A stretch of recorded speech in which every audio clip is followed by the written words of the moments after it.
네, 오늘은 우리 구약 성경 19번째 우리 성경인 시편에 대해서 우리가 좀 살펴보고자 합니다. 이제 구약 성경의 거의 우리가 이제 반 정도 이제 달려왔는데요. 지난 시간 말씀드렸듯이 욥기서부터 우리 아가서까지 5권은 시가 서로 분류가 되는데, 하나님을 경외하는 것이 인간의 본분이자 지혜의 근본이다라는 것을 시적인 문학 장르로 풀어가는 성경이라고 볼 수 있습니다. 각 권마다 독특한 특징이 있다고 말씀드렸죠. 우리 욥기는 우리가 다 이해할 수 없는 고난 속에서 하나님을 경외하고 신뢰하는 그 믿음을 어떻게 지킬 것인가에 대한 지혜를 주고 있는 성경입니다. 그리고 이제 오늘 보게 될 시편은 개인과 공동체의 예배에 대한 주제, 하나님을 경외한다라면 그 사람은 마땅히 무엇을 하게 됩니까?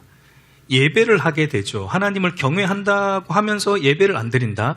이 말이 안 되는 건데, 그러니까 하나님을 경외하는 방편으로서 그분을 참되게 예배하는 것이 어떤 것이고, 참되게 기도하는 것, 참되게 그분을 찬양하고 범사에 그분을 감사하는 그 지혜가 어떤 것인지를 이 시편이 우리에게 주고 있습니다.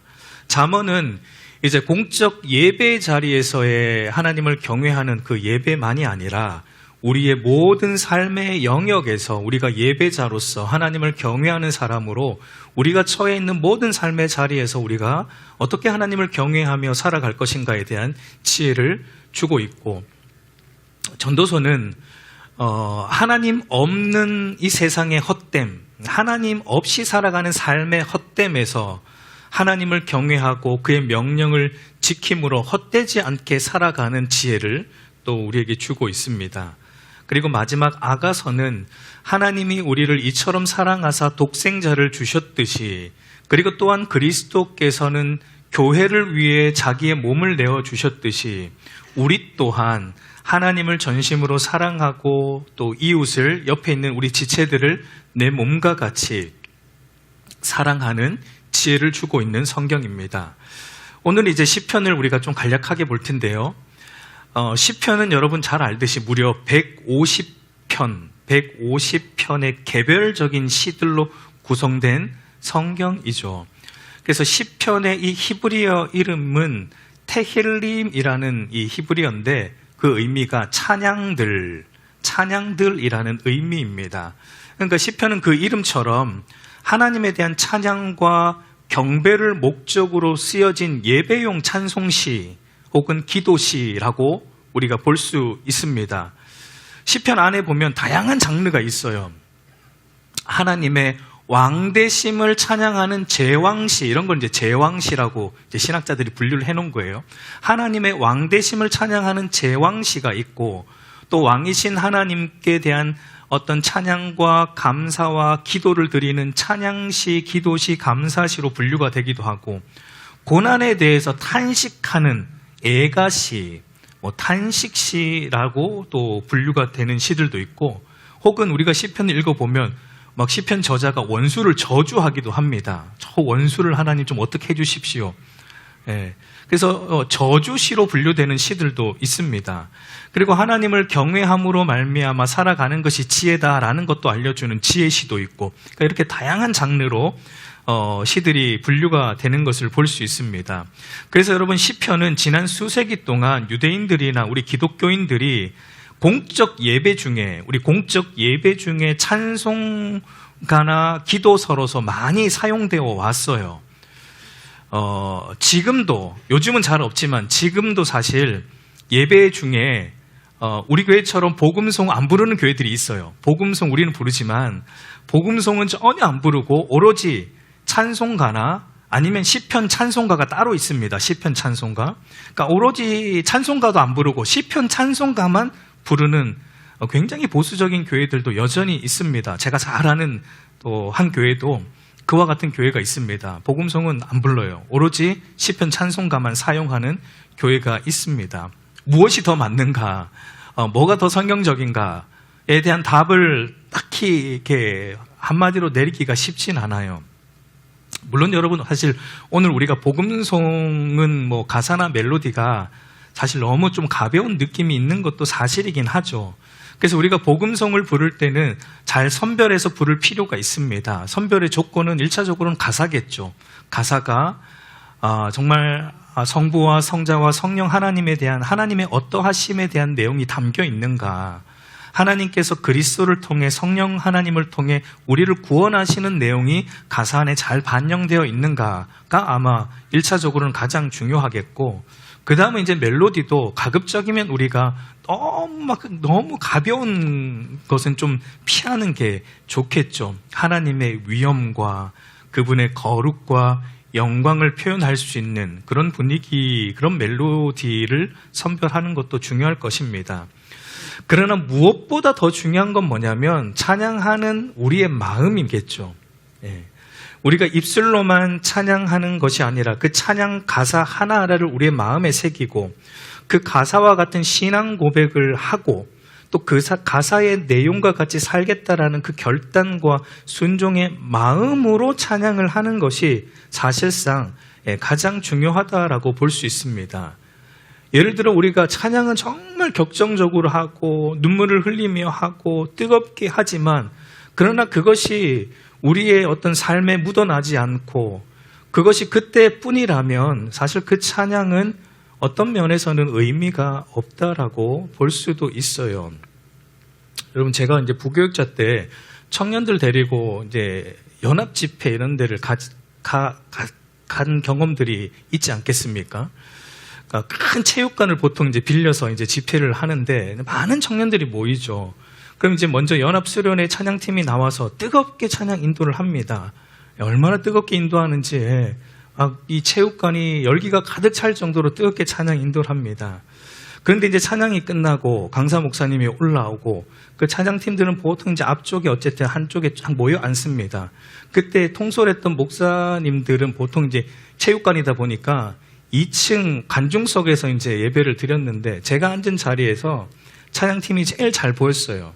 그래서 이제 강단에서 이제 찬양팀이 끝나고 내려와서 한쪽에 딱 모여 앉았는데 다는 아닙니다. 그러나 많은 그 사람들이 찬양은 그렇게 뜨겁게 했는데 내려와서 목사님이 설교할 때는 대부분 휴대폰을 보고 있더라고요. 휴대폰을 보고 설교 끝날 때까지 휴대폰만 계속 이렇게 내리고 있는 모습. 다는 아니에요. 다는 아닌데 그렇게 하는 친구들이 많이 있다라는 것을 보게 돼요. 과연 그 열정적인 찬양이 하나님 앞에 진실한 것이었나? 아니면 일종의 쇼맨십이었나?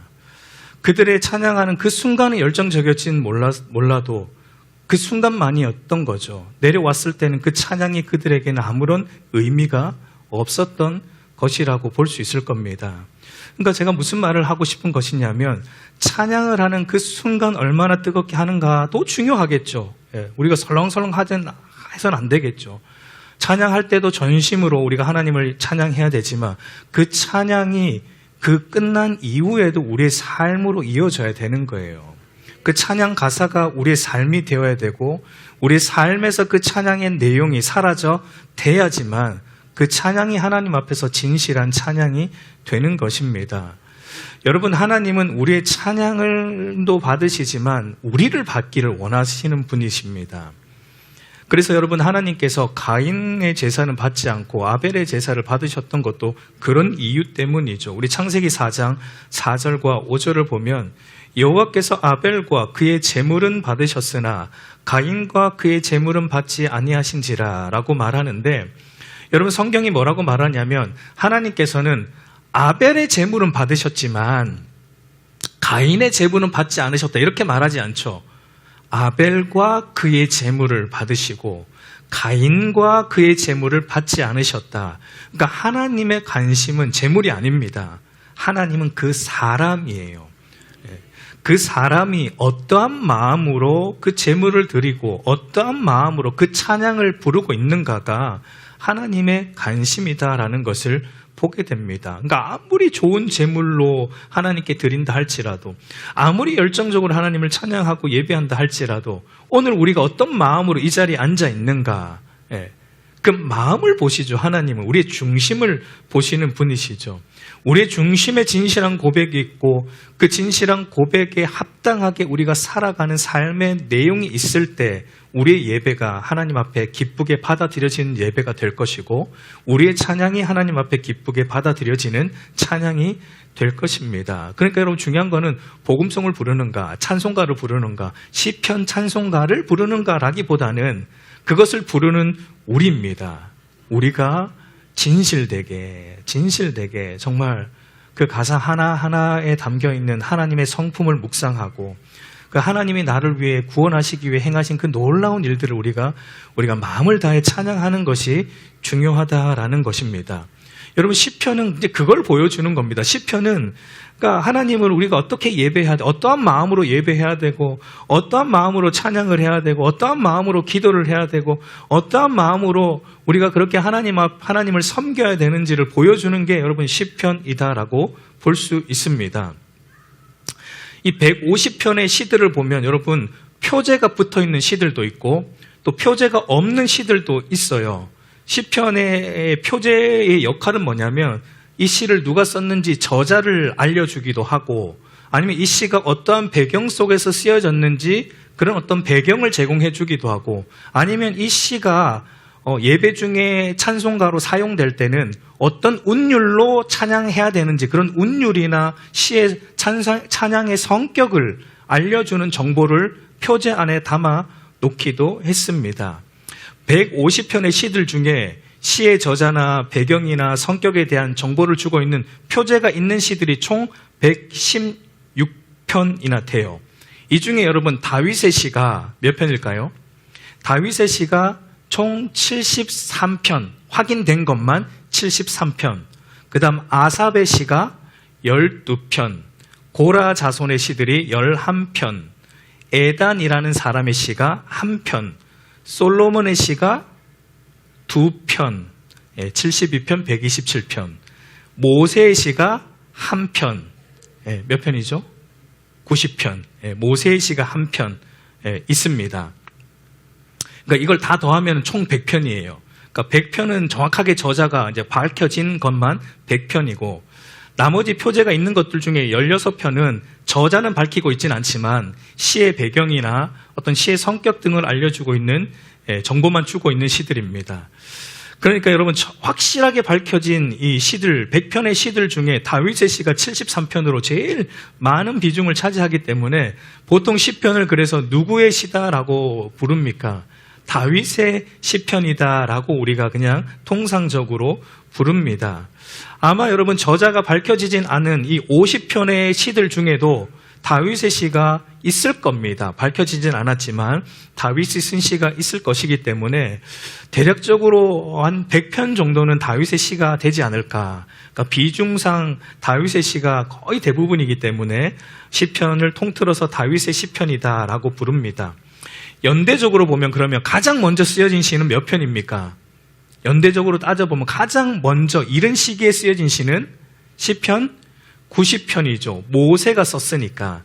모세는 여러분 주전 15세기 사람이잖아요. 1400년경, 주전 1400년경 사람이니까 모세의 시인 시편 90편이 연대적으로 가장 먼저 쓰여졌고 그럼 연대적으로 제일 나중에 쓰여진 시는 몇 편일까요? 저자는 밝혀지진 않았는데 시의 배경을 보면은 바벨론 포로 귀환할 때의 배경 속에서 쓰여진 시로 보이는 시편 126편이 연대적으로는 가장 나중에 대략 주전 한 500년대에 쓰여진 시다라고 보면 됩니다.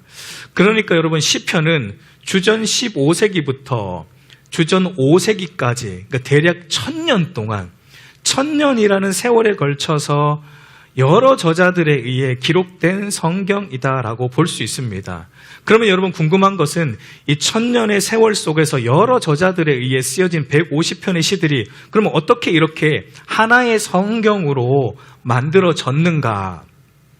우리가 궁금한데 이것에 대해서 여러분 학자들마다 동일한 견해가 뭐냐면 누군지는 알 수 없습니다. 누군지는 알 수 없는데 누군가 후대의 편집자가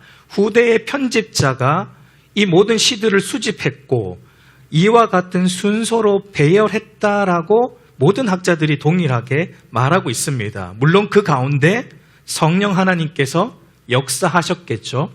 성령 하나님께서 이렇게 시편 150편이 하나의 책으로 만들어지도록 성령께서 그 편집자에게 역사함으로 이렇게 우리에게는 이 150편이라는 하나의 시편이라는 성경으로 오게 된 것이다라고 볼 수 있습니다. 그러면 여러분 또 하필 궁금한 것은 뭐냐면, 그러면 왜 하필 이와 같은 순서로 배열했는가? 만약 여러분 시를 연대적인 순서로 배열했으면 제일 앞에 와야 될 시인은 누구의 시입니까? 모세의 시겠죠. 10편, 90편이 모세의 시가 사실상 연대적으로 보면 1편에 와야 되는 거예요. 연대적으로 배열을 했다면. 그러나 우리가 알듯이 모세의 시가 90편에 왔다라는 건 일단 연대적으로는 배열이 되었다라는 것은 아니다라는 겁니다. 왜 하필 이런 순서로 시편을 배열을 했을까? 궁금하지 않습니까? 잘 알아서 했겠죠. 거기까지 우리가 알 필요가 있는가, 그런, 눈으로 쳐다보시는데, 여러분, 이렇게 궁금해져야지 성경이 잘 이해가 돼요. 이런 게 궁금해져야지 성경을 더 깊이 알 수 있습니다. 특히 시편은 더 그렇습니다. 이게 궁금해져야지 왜 이런 순서로 배열됐지? 모세의 시가 연대적으로 제일 앞인데 왜 90편에 와 있지? 이런 게 궁금해져야지 시편이 왜 이런 순서로 왔는지, 시편의 의도가 뭔지가 사실 우리가 이해가 됩니다. 그러면 여러분, 후대의 시편 편집자가 왜 이와 같은 순서로 배열을 했는가? 왜 이런 구조로 배열을 했을까? 먼저 여러분, 시편 150편의 구조를 우리가 보면은 시편은 총 5권으로 나누어져 있습니다. 우리가 보는 여러분의 성경도 시편 1편 위에 뭐라고 되어 있습니까? 제1권이라고 되어 있죠. 예. 우리 시편 150편은 총 5권으로 나누어져 있어요. 1권은 1편부터 41편까지, 2권, 제2권은 42편부터 72편까지, 제3권은 73편부터 89편까지, 제4권은 90편부터 106편까지, 제5권은 107편부터 150편까지입니다. 여러분, 이것은 아마도 시편 편집자가 무엇을 의식하고 이렇게 5권으로 나눴을까요? 무엇을 의식하고? 우리가 성경을 보면은 5권으로 딱 나누어진 성경이 하나 있죠. 모세오경이라는 성경이죠. 창세기부터 신명기까지 모세오경. 시편 편집자는 시편을 굳이 5권으로 나누은 그 이유는 아마도 모세오경을 염두에 두고 이렇게 5권으로 나누었다라고 볼 수 있어요. 왜 그런가? 여러분, 모세오경을 보면 창세기부터 신명기까지 핵심이 뭐냐면, 여러 가지의 방면으로 핵심을 말할 수 있겠지만, 그러나 굵직한 핵심은 뭐냐면, 하나님께서 이스라엘 민족의 시조인 아브라함에게 언약하신 것을 하나님이 어떻게 이루어 가시는지가 모세오경의 어쩌면 굵직한 선이에요. 핵심입니다. 하나님이 아브라함을 통해 언약하신 내용을 신명기까지 쭉 보면 어떻게 이루어 가시는가. 하나님이 아브라함을 부르시며 큰 민족과 땅을 약속하시겠다라고 하셨는데 어떻게 큰 민족을 그들이 이루고 그리고 가나안 땅까지 가는 그것을 어떻게 이루어 가시는지가 모세오경의 핵심이죠. 그럼 재미있는 것은 5권으로 나누어진 시편도 이와 같아요. 모세오경의 핵심은 하나님께서 아브라함에게 언약하신 것을 어떻게 이루어 가시냐면, 시편 5권의 시편의 핵심은 하나님께서 다윗에게 언약하신 것을 어떻게 이루어 가시는지가 이 시편 5권으로 나눠진 시편의 핵심. 모세오경은 아브라함 언약이 핵심이고 시편은 다윗 언약이 핵심이다라고 볼 수 있습니다. 이걸 이제 조금 자세히 제가 풀어 말씀드리면, 제1권, 그러니까 시편 1편부터 41편까지를 여러분들이 나중에 이제 읽어 보시면 1권 안에 들어있는 이 시편 41편까지는 전부 누구의 시일까요? 전부 다윗의 시입니다. 이 41편은 전부 1권 안에는 전부 다윗의 시로만 구성되어 있는데, 이것은 다윗 시대를 반영하고 있는 거고, 1권 안에 흐르고 있는 핵심은 바로 하나님께서 다윗의 왕조를 견고하게 하시겠다는 이 다윗 언약이 1권 안에 있는 전체의 핵심이다라고 볼 수 있습니다. 그러면 이제 2권으로 가보면 제2권인 42편부터 72편까지는 무엇이 이제 핵심이냐면 다윗 언약이 그의 아들 솔로몬에게도 계승되는 것이 반영되어 있어요. 그래서 2권의 제일 마지막 시편이 누구의 시편으로 끝나는가? 솔로몬의 시편으로 2권이 끝이 나는 것을 보게 됩니다.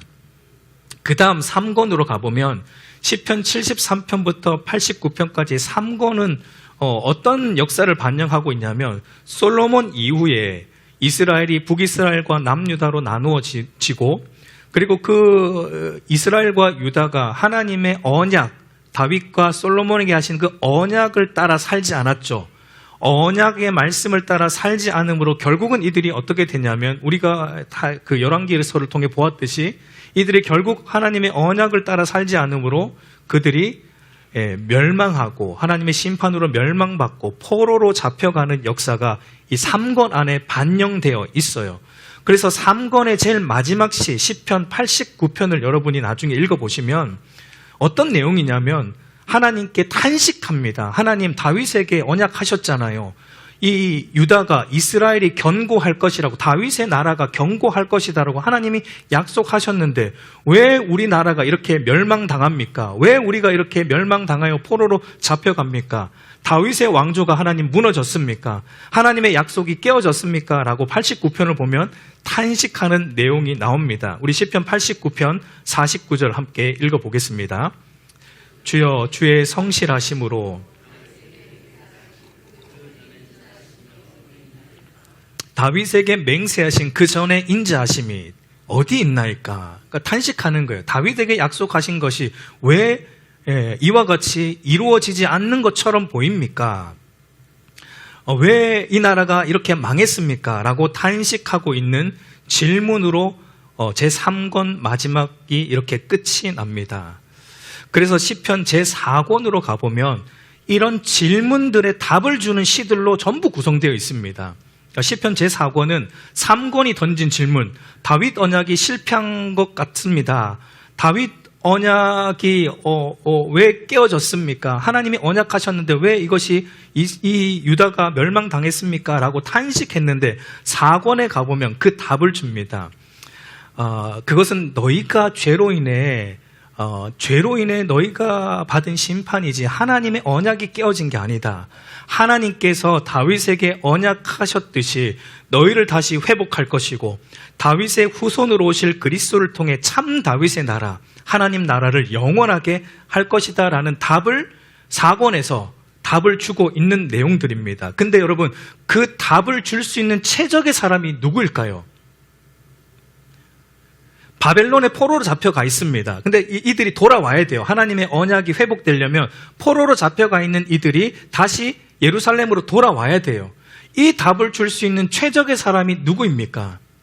그 사람이 모세인 겁니다. 왜요? 모세가 여러분 바로 출애굽의 지도자니까. 애굽에서 종살이하던 이스라엘 백성들을 건져내어서 약속의 땅 가나안으로 인도했던 지도자, 출애굽 지도자 모세가 바로 이와 같은 4권의 첫머리인에 등장해서 지금 바벨론 포로로 잡혀가서 탄식하고 있는 백성들에게 어떤 메시지를 주는가?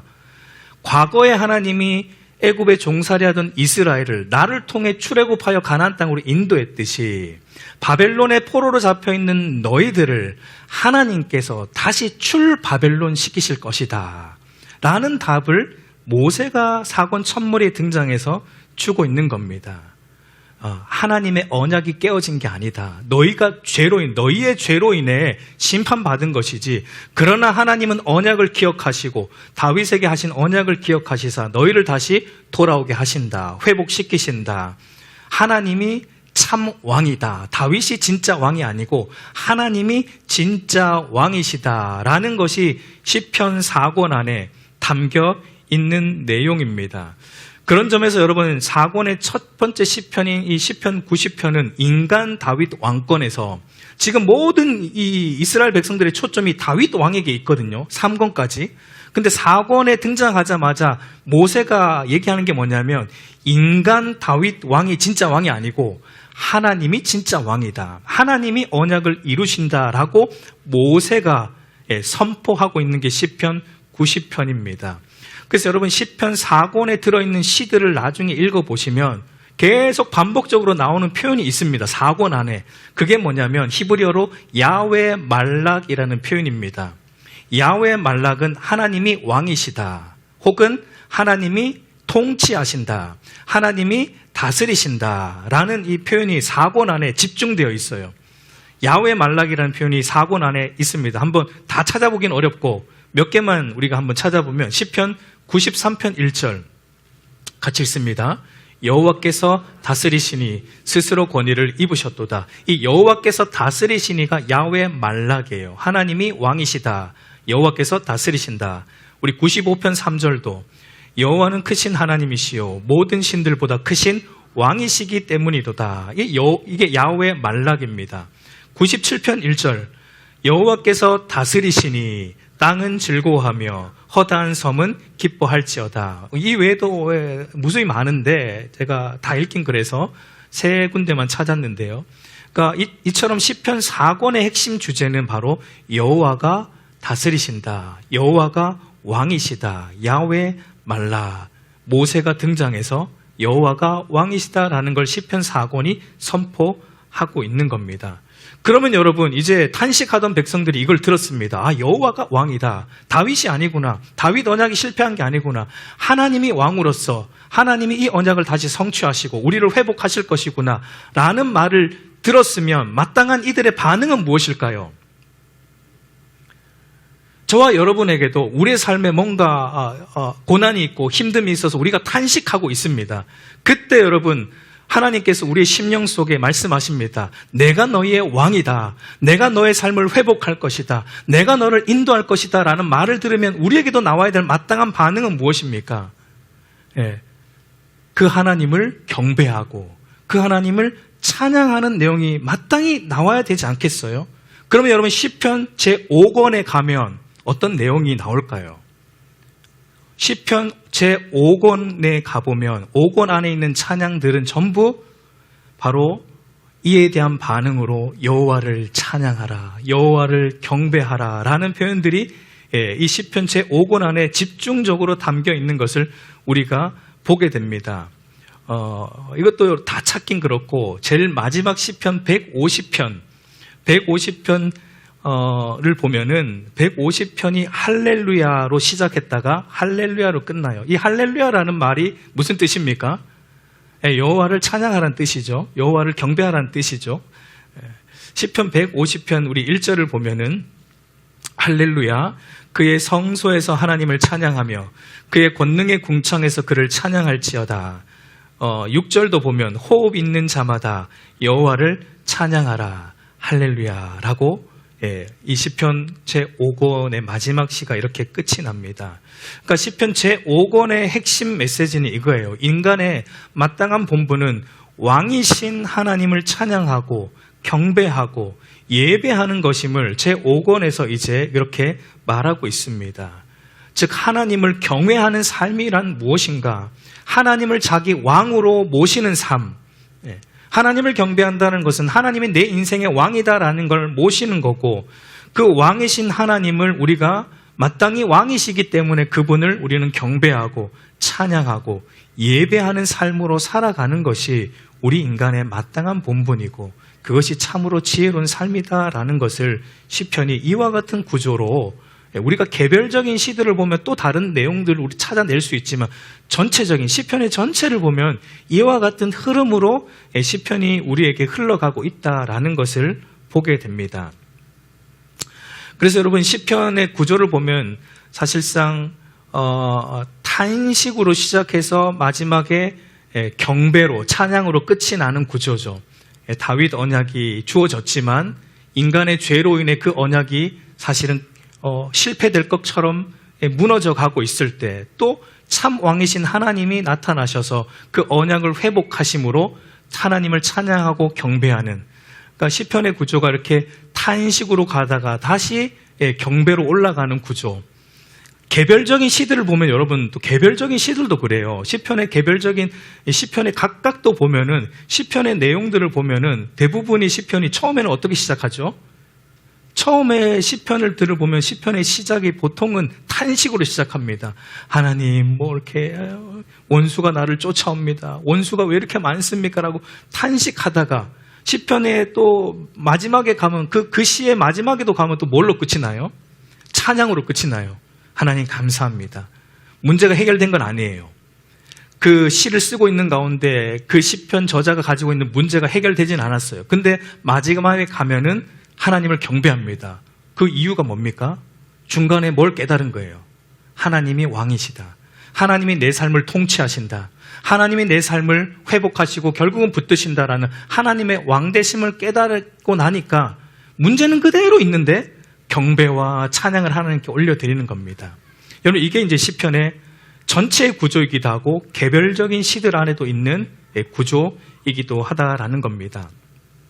정리하자면 그러니까 시편 편집자는 의도적으로 이 150편의 개별적인 시들을 다윗으로부터 바벨론 포로기까지의 역사적인 흐름으로 분류를 함으로, 그러니까 다윗 언약을 진짜 참으로 성취하시는 분이 다윗이 아니라 진짜 왕이신, 다윗 왕이 아니라 참 왕이신 여호와 하나님이시다라는 것을 보여주므로 그 하나님께 우리로 하여금 마땅한 경배와 마땅한 예배와 그분을 마땅히 경외함으로 살아가야 함을 보여주고 있고, 그렇게 하나님을 왕으로 삼고 경배하는 인생이 복 있는 인생, 의인의 인생이고, 그렇게 하나님을 왕으로 삼지 않고 내가 왕이 되어 하나님을 멸시하며 그분의 말씀을 무시하고 살아가는 인생, 아무리 착하게 살아도 그 인생은 하나님 앞에서 악인이요 원수다라는 것을 시편 전체가 우리에게 주고 있습니다. 그렇게 볼 때 여러분, 시편 150편은 세 가지의 핵심 키워드로 정리할 수 있습니다. 우리 도표를 한번 보시면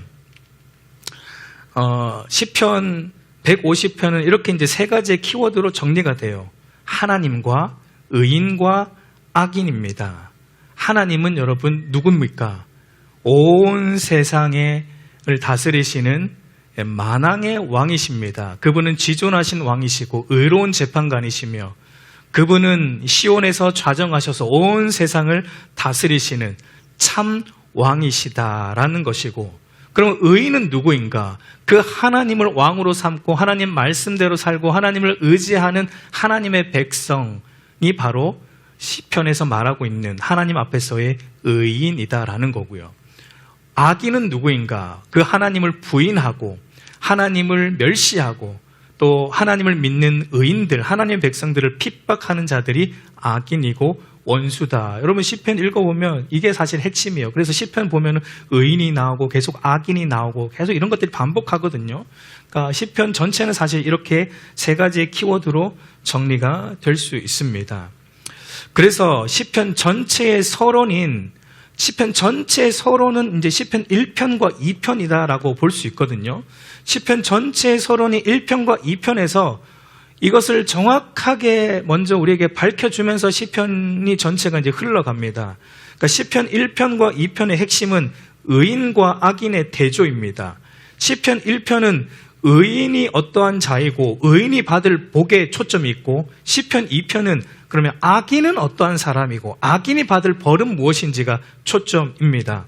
시편 1편을 보면 의인은 악인들의 꾀를 따르지 않고 죄인들의 길에 서지 않고 오만한 자들의 자리에 앉지 않고 오직 여호와의 율법을 즐거워하며 그의 율법을 주야로 묵상하는 자들이 의인이고, 이런 의인들이 받을 복은 하나님이 인정해 주신다는 겁니다. 하나님의 인정, 곧 하나님의 구원과 하나님이 주시는 형통, 하나님과 함께함으로 누리는 모든 복이 이런 의인들에게 주어진다라는 거예요. 그에 반해 악인, 시편 2편에서 악인은 어떤 사람인가? 악인은 여호와와 그의 기름 부으신 자, 곧 그리스도를 대적하는 자들이 악인이다. 그러니까 하나님의 통치와 다스림을 부정하는 자들이 악인이다. 그리고 또한 하나님의 백성과 그들이 가진 하나님과 그리스도에 대한 믿음을 조롱하고 대적하는 자들, 자기 소견에 옳은 대로 살아가는 자들이 악인이고, 이런 악인들의 결말은 결국은 하나님을 부인하기 때문에 하나님의 심판으로 인한 멸망이다라는 것을 말하고 있습니다. 그러므로 여러분, 무엇이 진정한 복입니까? 우리 시편 1편 1절 2절 한번 같이 읽어보겠습니다. 복 있는 사람은 악인의 꾀를 따르지 아니하며